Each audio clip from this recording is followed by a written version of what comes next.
First and foremost, I'd like to give my sincere thanks and of course congratulations to everyone for passing the recently concluded design hearing. So this is just the start, the beginning, no? Napay mas bukat nga itong mga ganun sa umabot ang panahon. Now, what is the secret para mahimong successful ang study?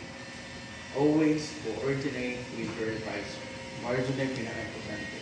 Ha? Ayaw ninyo sabta-sabta ang discussion niya ng lang. Ang rules advisor is from conceptualization, analysis, and refinement. Appeal na sila. So therefore, stay coordinated, stay connected with your advisor. Are we good? Alright, let's start with the title. If you're thinking like, okay na, by the way, are we recorded? Where's the pumpkin?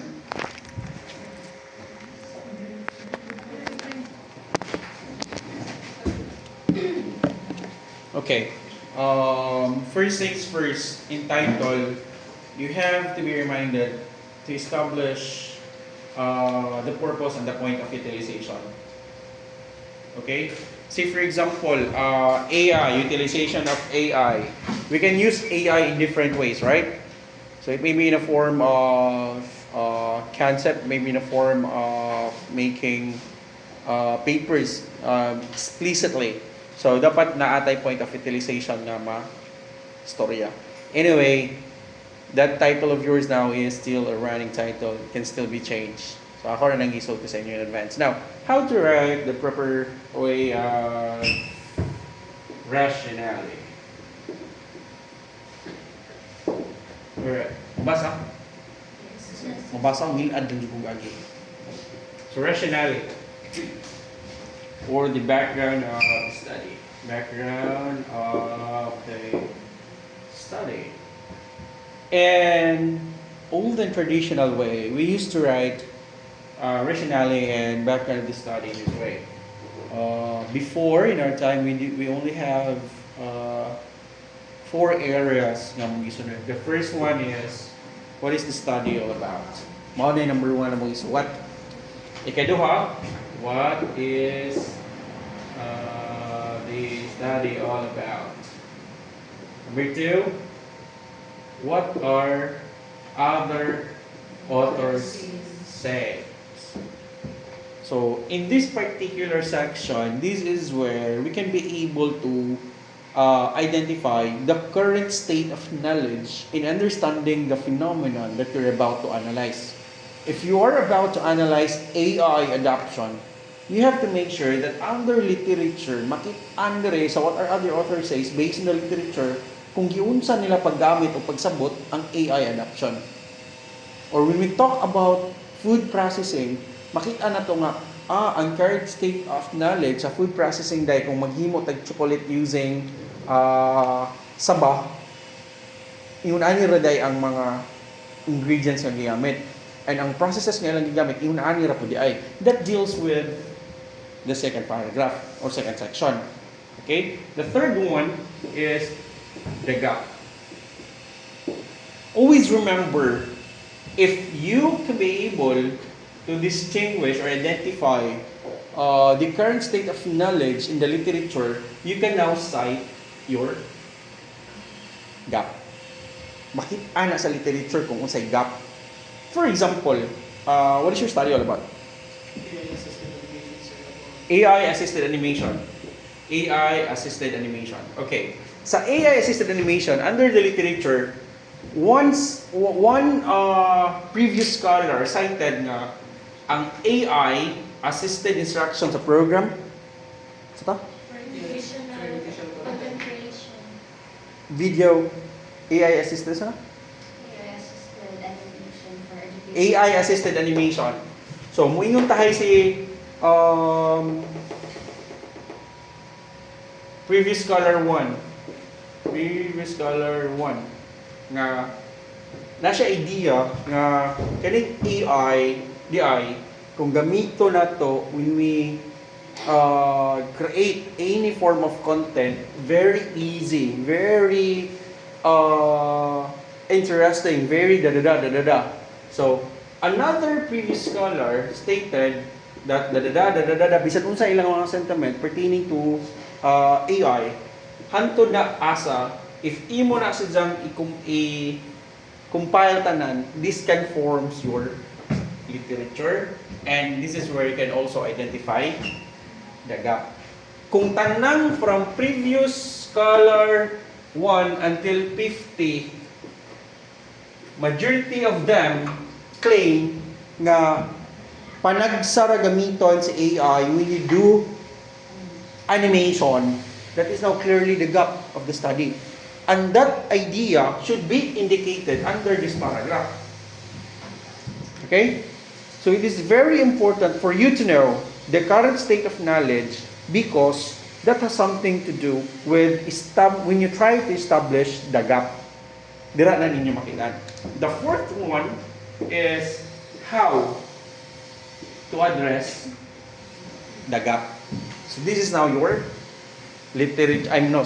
researchers' moves and actions. Kung sa inyong mga pagabuhaton para ma-address ninyo ang gap nga nasa literature. So say for example, many of them nga sa AI nag-study naa sa kuwan nga context, business context. Many of them sa AI nagamit sa entrepreneurial So as you can see, business, entrepreneurial, military. So walay education. No. So that's the gap. So kana karon man inyong ibutang karon direkod. Moingon tayong mo nga in order to address the limitation in the previous scholars, this study aims to examine or identify So mo na siya. Okay? But this one, just like what I've said, is an obsolete one. We are going to make use of a new and advanced way of writing rationality.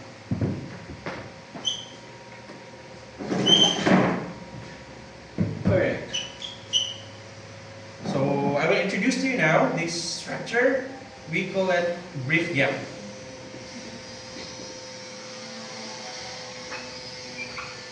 Later on, I will show to you the connection between this new and advanced way of writing rationally to the old traditional one. Actually, pare-pareho na sila. Giplastar na to. Okay? So, B stands for brief description of the study. We're in, muigo na sa diri sa what is the study all about, right? R is the relevance. Relevance of the study, ariya mo na muigo sa what is the study all about. Issue and existing framework used to understand the study and framework to be used. Any I issue aririga po na sa what is the study all about. Nakuha? Pag-abot ni existing framework used to understand the study or the ways on how the study will be analyzed, hindi siya karon, may doon na po siya sa what are other authors says.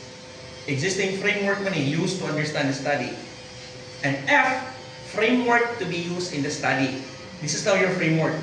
So, moigo mo na siya diri sa what is the study all about. Kani siya, literature na ni siya. Now, for the gap, klaro kayo, siya moigo na.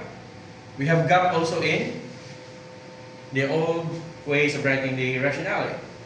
Importance of I stands for importance of addressing the gap. Ari gyapon. A stands for aim,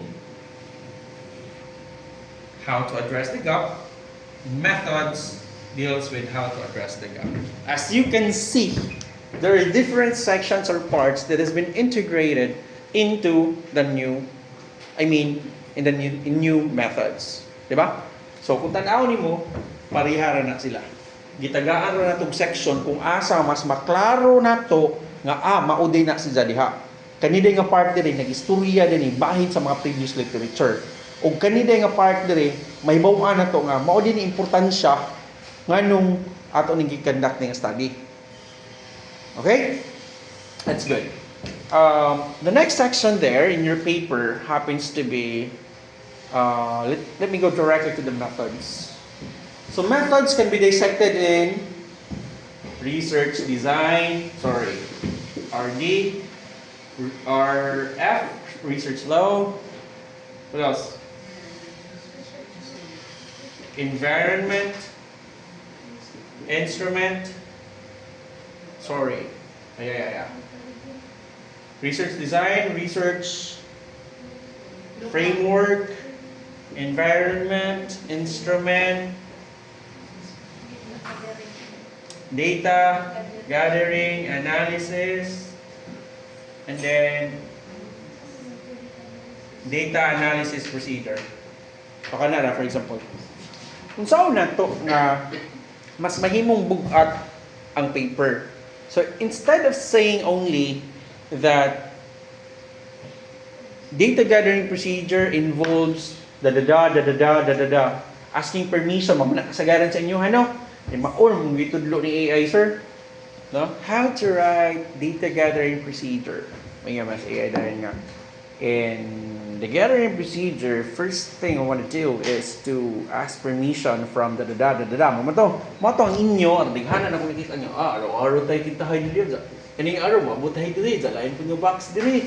Ya, araw na po diri. No, yun na, no? So, dili yun na, ha?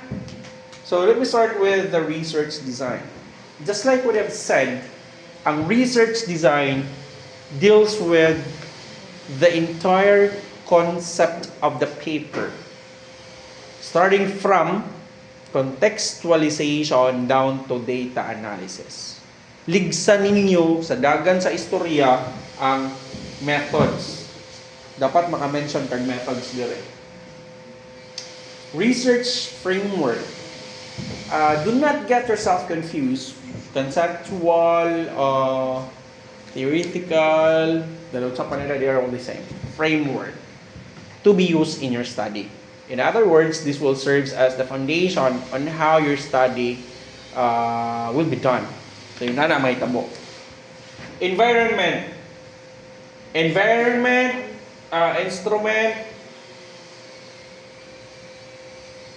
respondents, respondents. So I call it fire.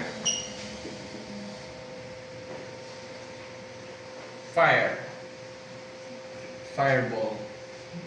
Framework, instrument, respondents, and environment. I have seen a lot of manuscripts, especially sa katong inyong batch karon, nga pag draft ninyo ana, mo the study will be conducted Now, sakto ba ko?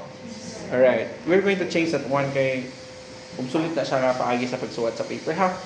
So, in here, I want you to establish the departure of your study from the previous literature. Ang buhaton ra ana is simply ask yourself, what makes my study different from previous literatures in terms of framework, instrument, respondents, and environment? Nakuha? So, departure lang, kalahian. Kasi kalahian sa study. Pwede man kamuingon. This studies, a research environment, this study is conducted in Southern Leyte State University main campus, located at Sugod, Southern Leyte. This study is similar from the study of Espinas et al., who conducted their study also in a municipality found in In other words, your paper now is bounded or grounded within the literature. Nakuha? Alright, so that's the environment, What else? Important factor na dapat ninyong mabalaan. This will be the last one. Related studies and literature. Okay. Karon kasagaran na ni sayop. Ako nakita niya sa manuscript niya sakto in terms of the way how we construct studies and literature. When you do related studies and literature, some of us here claim, even me before, claim sa ito nga panihar mo na sila, was like distinction. But actually, na-perting na kuha. Okay?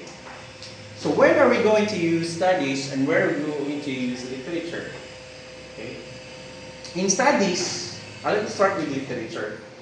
Ang content sa literature in studies are extremely different. In what way? Ang content under literature, sir, are the ideas from previous scholars that doesn't deal with empirical investigation. When we say empirical investigation, madunggan na ganyan na to, empirical investigation, ang sumpay na is equals to methods. It may be in a form of frameworks, findings, instrument, tanan-tanan. Dapat wala siya naghisgot o ginganak. Okay? So mga story, mahimo nga ang related literature di ay istorya sa mga previous scholars nga naghisgot og mga idea nga walay kalambigitan sa empirical investigation. Nasabtan? That is related literature. Nakuha? Alright. Sir, kung ang related literature kay wala maghisgot og empirical investigation, unsa man pud ng studies. Ang studies karon maoy idea sa previous scholars nga naghisgot og empirical investigation. In other words, Steph, binalik. Kuha. So mahimo magod nga istorya muyon ko according to Espinas et al. The best way in conducting this type of study is an on-site visit. If we are going to examine the explanation, nag-isgot si Jaob methods. Therefore, unsa man siya? Literature studies. Anything that mentions empirical investigation, that is related studies. Eh, pwede mo na ito, mahimong istorya nga, according to Espinas et al., the best way in conducting this type of study is through on-site visit. Conducting this study. That's already methods.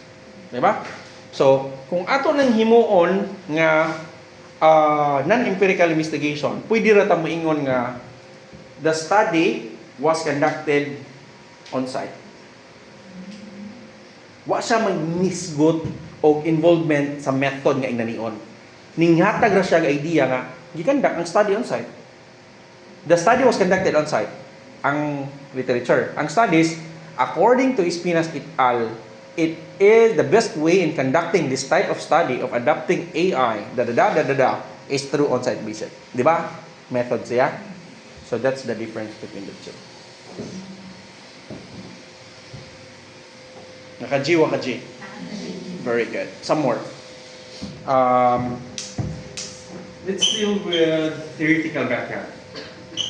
T, B. Sige lang TB. Huh? TB, theoretical background. Sir, I do have these thoughts in my mind. Asa mo na ako gamiton? Ano saan akong gamit ko theoretical background? Do you have the same thoughts? Sa inyong papel pa. O na mo na. Asa akong gamit ko TB, no? Na para wala? Wala. Yun sama mo pag-discuss sa inyong research dahil? Kasi inyong research advisor? Ha? Ha? Di mo pareha? Kain sa men din ng lain. Okay, isa pa lain. Sir? Sir Beth? Come on, Sir Beth. Kuha siguro mo naminaw. Ha? Okay. Okay. Theoretical background. Kanus asa gamiton? Who among you here nga nagamit og theory or conceptual framework? Isa! Hindi mo isa, bawilok. Sige. What's your framework? TAM. Integrated with augmented? Dali. So TAM. Tampon. Understanding theory of PEPAC model. Sipak. Very good. Next. All of you, ginagamit of conceptual or theoretical framework requires theoretical background. Kay kung dili ninyo suportaan og theoretical background ang inyong theory nga gigamit, tabla pa gi-anemic ana. Nakuha niyo yung point? Gigamit ninyo ba? Gigamit ninyo siya si Tam, pero wala na sa unod sa imong papel nga naay Tam. Gi-anemic, kuwang. So kamo nga gigamit og theoretical framework, it requires reinforcement, and that's the rule of theoretical background. Sir, saan pagsuwat sa theoretical background? Again, this is an advanced way of writing theoretical background. It started with letter B. Brief description of the study. Okay? Letter R. Relevance. Letter I, issues. Kaning R karon relevance is integrated with prevalence and trend. Prevalence and trend. It includes statistical data. Karon, ang research man good, banda-banda na siya. What do you mean by banda-banda? Kabantay mo anik sa dagat, yan ang more jackstone bitang gihimo nila. Ha? Kung usa duha ra na dili magsikit, bungkag na. Pero kung magsabtay gini na sila, magdikitay gini na sila, nagbanda-banda gini na sila, perting gahia na. In the same manner, sa inyong paper, kung nagsandigay gini na sila sa usap-usa, perting gahia na inyong paper. Asa na to na makitaan? Sa theoretical background ninyo, nagamit ang BRI structure. Brief description, relevance, and issues. Si brief description of the study, for example, utilization of AI. So, ang imuhang theoretical nga kanang background diha has something to do with sa framework nga inyong gigamit. Sa inyo, TAM. So, ang content diha sa TAM, dapat mabutan na direct. Dapat makitaan siya direct.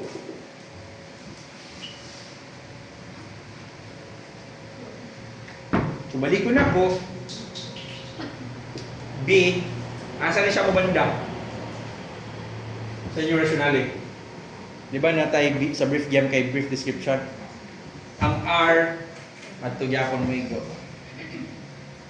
Ang I, adto gyapon mo igo. Sige, para mas mahimong exhibition na nato, para mas mahimong lig-on kaning BRI dat-on ni nato nga way sa paghimo ngaray sa related literature. BRI inyong gamitan sa literature. Kuha sa studies, flow na siya sa empirical investigation. Nakuha ninyo? Karon, sir, sa pagsuwat ang theoretical background, inaniyo na ito pagsuwat para mas maklaro ninyo, masabtan ninyo. Number 1 is the origin and development. Kung nagamit mo TAM, kanus na siya na-generate. I want to see the timeline. 1962. Na-modify siya 1970. Ngayon akong gusto makita timeline. Okay? Step by step timeline. That's origin and development. Origin, this is one. Development is as time goes by, na-augment siya. That's development. Second is the origin and development. Range of application. Asa ko to magamit ang TAM? Magamit ba nato sa educational sector, military sector, da. Kuha. That's range of application. Number 3 is variations. Kalahian. No? In 1962, panahon sa imong lulo, ang tam sa una, duha ra ka construct. In 1970, nagkanaman na mo gadaghan. Karon nga 2026 na, si tam nahimo ng nanay mga tam nga lima na kabo construct. Nanay knowledge, gi-integrate ni perceive ease of use, perceive usefulness, behavioral intention, and intention to use. So lima na kabuk sa una duha ra, nan tulo. So that's what we call variation. Changes over time. The fourth one is the strength and weaknesses. Kung sa strengths and your framework in analyzing the phenomenon that you're about to analyze.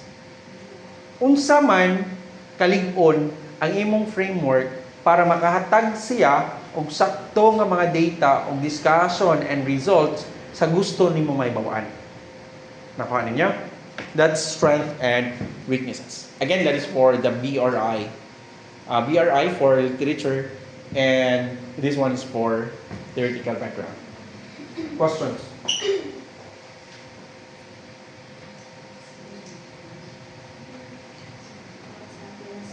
So yeah, each one of you will be given one question. Start. PLSM. How to use PLSM? PLSM is one of the best and robust analysis used to analyze latent variables. PLSM is a tool and a method. Method, in a way, wherein gamito nato siya pag-analyze sa study. Tool, kung mugamit na taog application. There are different applications used in PLSM.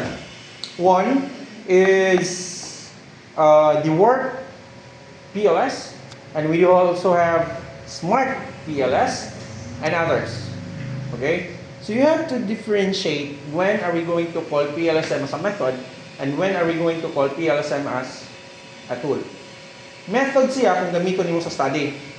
Mahimo siyang tool kung mugamit na tag-application. Okay? In PLSM, this is where measurement model and structural model will be analyzed. Sa measurement model, analyzon sa nang imuhang questionnaire before ka makaproceed sa mga hypothesis. That's partially square structural equation modeling, or PLS. Next group. Cloud, you're.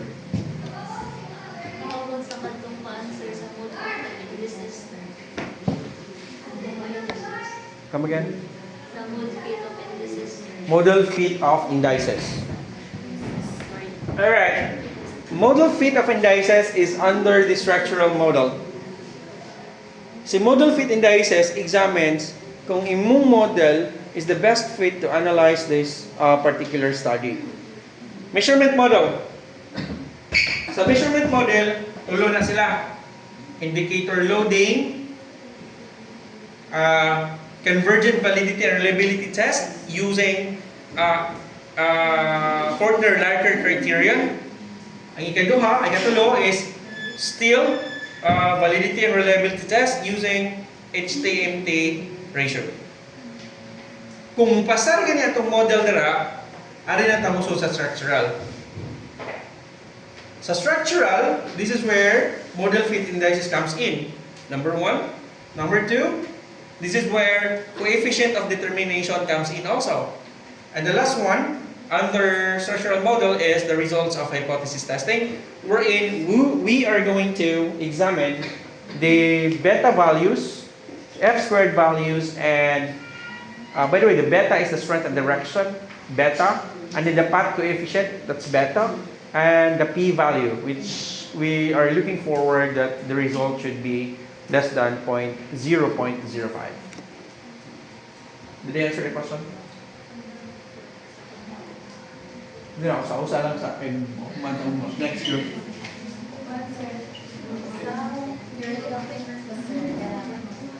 If we shift to augmented, are we going to change the independent variables or as well as the variable, or we just remove or replace the integrated variable?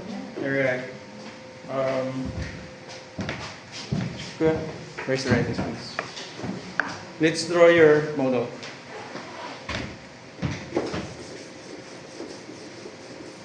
Minsan kayo mag-klase direct math, no? Bright siya, okay. Gamitan sa kuhan ba?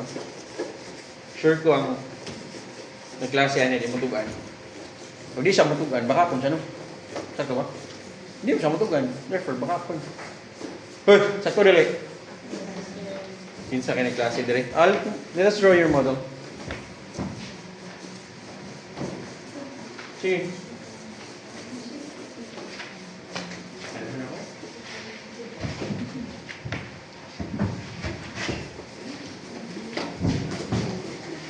Gamaya lang.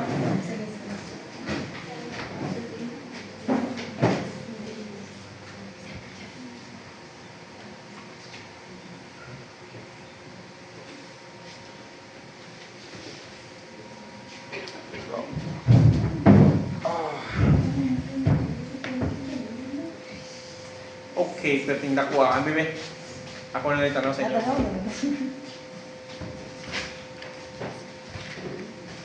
O sa di question na rin? Kaya ba sir, mag-shift niya sa augmented and the integrated na gagawin ko sa mga sir.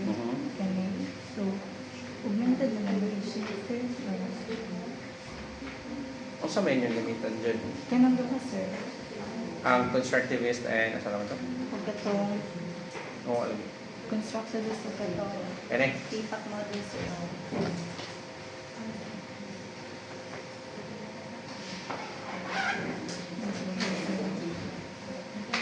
This one. Sige. Question. So, augmented na lagi sir. So, amo na lang i-change ang word diri ang nga augmented instead of integrated or tandugon pa niya ang mga independent variable. Okay. So actually the question has something to do with how to use the proper term into your model. If we are going to name it as augmented or integrated. Alright, thank you. Okay, based on your model, when to use augmented and when to use integrated. For example, integrated model, TAM, TPB, plus theory of plant behavior. Kabasa naman na? Alright, kana tayo. Kung ako na silang i-add karon nga wala ko'y i-add nga construct or variables outside from these frameworks, this is integrated. Kuha? Nakuha? Mabalo? Again, nagamit kong original nga TAM. Nagamit kong original nga TPB. Wala ko'y i-add nga constructs or factors or variables outside from these two models. This is integrated. Kano sa siya matawag nga augmented? Kaning TAM, ang original ana niya is kanira, do not perceive is of use, perceive usefulness, behavioral intention, and then intention to use. Magbutang gani ko diha karon, ang TPB is attitudes, kanila para mausata. Ang original nga framework, madugangan gini nag-usa ka variable nga outside from the original variable of the model. Example, mag-add to knowledge. Kanya, ang original nga TPB, i-add na ko, mo ni karon ang gitawag nga augmented. In other words, gipun-an. Ano ha? Dali answer the question. Where's the DRO and TR? Yeah. Are we good now? Next group.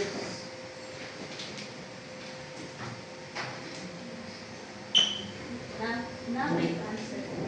This difference sa Naay? Alright. Good, that's a good question. Sa inyong related studies, limit your studies from 15 to 20 lang siguro. Ayun mo gawa sana. And always verify the sources. Okay na ka? Next. Yin, from your group? Can I go to your medical background, sir? Yes, TV. Asa wala na po siya i-insert, sir? Okay. Go with the format. Sir Beth knows where you can put your background. Okay? Section na siya. Palihan mo karon. Asa ibutang ng kwan, asa ibutang ng TV. Baga mo. Ikaw na section na na. Namin mga parts good. Di ba na yung mga flow? Insert na natin dito. Basta using the structure niya ang yatag. Ha? Kung tanaw ninyo, katutan na akong i-share sa inyo karon. Kung inyo tong i-insert o i-implement sa inyo ang paper, grabe ka hugot o grabe ka connected ang inyo ang paper parts by parts. Kaya nitabuan na, ang inyo ang rasyonale, mubanda na diri pa dong sa imong SOP. Sa SOP, mubanda na diri sa imong methods. Okay? Sorry. Rationale, common, literature and studies, SOP, methods, findings, conclusion and recommendation. Nagsanga ra na sila, balik-balik ra na. So, ang imuhang results dapat masuportaan na diri sa imong literature na paano ba siya? Clockwise na siya. Magbanda-banda na siya. Ang kaning relevance nimo sa rationale, makita na po na nato dito sa imong chapter 2. Kibali, sa laktod pa nga pagka-istorya, kana silang tagsa-tagsa nga part niya, nagsinuportaay na sila. Para dili ma-animic. Ha? Sa methods nimo, natay nag-explode man ta diha og framework unsa na diha og say asa gibutang ng framework. Gisuportahan nato na literature or theoretical background, man muligpon siya. No? Kay lisod kayo nga nag-adapt mo og model or framework, but then again, wa na to nasuportahan kung para asa din na siya. Di ba? Lahi man gol kung gisuportahan na to kung para sa asa siya gamiton, kung sa iya asa siya nag-origin, asa range of application niya. So that's it. It supports on how these different modules will be integrated in your study. So kana ra tong tan-awon dili na ta mo gawas ana. Naka-G wa ka-G? Uy, are we realizing things out now? Namoy nakuha ang sound picture natin sa paper? Alright, that's good. So another session will be given to you by most likely Thursday. Ay mo kapaka kay I talk with the dean, ipa-enroll mo kanya first week sa August, second week sa August before class starts.